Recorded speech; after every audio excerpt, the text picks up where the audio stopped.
Hello అండి.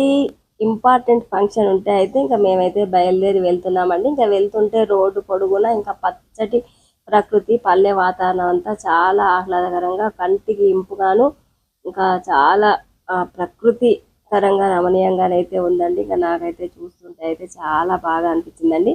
పచ్చ చీర కట్టుకున్న పట్టు చీరలా ఉన్నాయండి. ఇంకా పొలాలలో దుక్కి దున్ని నార్లు జంబు వేయడం అన్నట్టుగా ఇంకా వర్షాలు పడుతున్నాయి కాబట్టి ఇంకా రైతులకైతే పనులు అయితే స్టార్ట్ అయిపోయాయండి.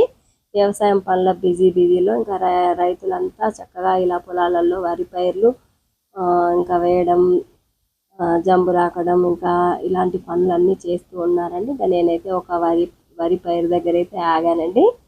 ఇంకా చాలా బాగుందండి. ఇటు పక్కన వరి పొలం ఉంది, ఈ పక్కన అయితే పత్తి చేను ఉందండి. ఇంకా చాలా గ్రీనరీగా ఉందండి. ఎటు చూసినా కానీ రోడ్డుకి ఇరువైపులా అయితే ఇంకా పచ్చదనంతో ఉట్టిపడుతుందండి. ఇంకా నాకైతే చాలా బాగా అనిపించింది. ఇంకా అక్కడి నుంచి అయితే నేరుగా మా రెండవ అక్కయ్య వాళ్ళ ఇంటికి అయితే వెళ్ళామండి. ఇంకా ఇప్పుడైతే సీజన్ వైజ్ ఆ కాకరకాయలు బోడ కాకరకాయలు అంటారు కదండి, ఈ సీజన్లోనే దొరుకుతాయండి. సంవత్సరానికి ఒక్కసారి దొరుకుతాయి. ఇంకా ఆ కర్రీ కోసం అయితే అక్కయ్య అయితే బోడ కాకరకాయలు కట్ చేస్తుందండి. మరి థ్యాంక్ యూ ఫ్రెండ్స్. నెక్స్ట్ వీడియోలో మళ్ళీ కలుద్దామండి. నేను ఏ ఫంక్షన్కి వెళ్ళాను ఏం కథ అన్నది నెక్స్ట్ వీడియోలో ఉంటుందండి. చూద్దామండి మరి.